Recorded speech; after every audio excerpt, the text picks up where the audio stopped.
అహ అహ అహ. మారుతి మహారాజ్, బాగున్నావా? పిలిచావుగా, వచ్చేసాను. జ్వాలానాథ్, నువ్వు లయయోగ సాధనా జగత్తులో చాలా గొప్పవాడివి. అందుకే నువ్వంటే నాకు చాలా గౌరవం. ఏయ్ మారుతి, ఈ గౌరవాలు పక్కన పెట్టు. ఆధిపత్యం ఆధిపత్యం దాని గురించి మాట్లాడు. ఈ సప్తప్రయాగ సామ్రాజ్యంపై ఆధిపత్యపు పోరు ఈనాటిది కాదు. మా గురువుకి సమకాలీనుడివి నువ్వు. అంటే మా పరమేష్ఠి గురువుకు సమకాలికుడివి.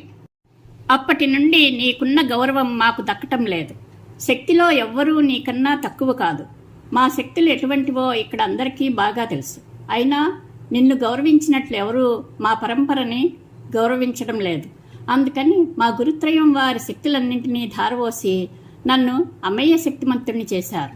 నీతో తలపడే అవకాశం కోసం ఎదురు చూస్తున్న నాకు ఈ ఏకాంబరుని ద్వారా అవకాశం వచ్చింది.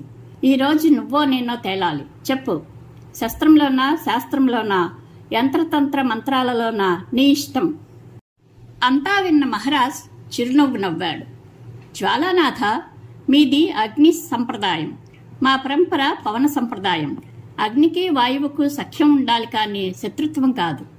భౌతికమైన స్థాయిలో అగ్నికి మండించటం రజోగుణం వల్ల వచ్చిన స్వభావం. నువ్వు భూతాగ్ని ఉపాసనకు పరాకాష్ఠ అయిన జ్ఞానాగ్ని ఉపాసన చేస్తే నీకు ఈ రజోగుణ వికృతి ఉండదు. నీలోని అంతఃప్రకాశాన్ని దర్శించగలుగుతావు. ఈ ఏకాంబరునికి హాని తలపెట్టే పని చేయకు. ఈ ఏకాంబరునికి తెలియని విషయం, ఇతడు అంబర సంప్రదాయానికి చెందినవాడు. అంబరేశ పరంపర. అతని మీద మీ సంప్రదాయం మా సంప్రదాయం చెల్లవు. సాక్షాత్తు నిర్గుణ పరబ్రహ్మతత్వం నుంచి వచ్చిన తొలి సగుణ యోగ సాధనా మార్గం ఆకాశతత్వ సాధనం. దాని నుండి వాయులయోపాసనం వచ్చింది. ఆ వాయు సాధనోపక్రమాంతర్భాగమే మా మరుత్తనయలయ యోగ సాధనం. ఆ తరువాత మీ అగ్ని సాధన మార్గం. కనుక నువ్వు ఏకాంబుర్ని స్పృశించే ప్రయత్నం చేయకు. ఇక్కడ నుంచి నిష్క్రమించు అని చెప్పారు మహారాజ్. ధిక్ మారుతే ధిక్. అగ్ని ప్రభావం వల్ల కదా ఉష్ణస్పర్శ కలిగించే సామర్థ్యాన్ని పొందుతుంది వాయువు. జలయోగం వల్ల చల్లని స్పర్శ శక్తిని పొందుతుంది.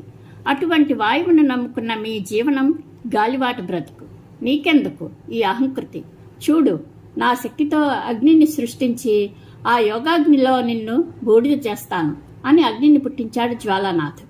ఎటు చూసినా ఏ ఆధారం, ఏ ఇంధనం లేకుండానే అగ్నికీలలు లావాలాగా ఉప్పొంగుతున్నాయి.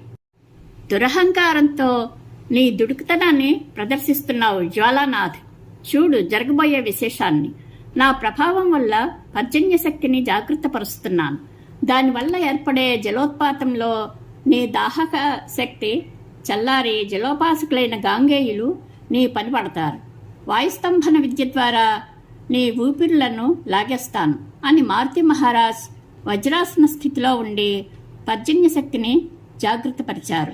అగ్నిస్తంభన ఆసన భంగిమలో వాయుస్తంభన చేశారు. ఫలితంగా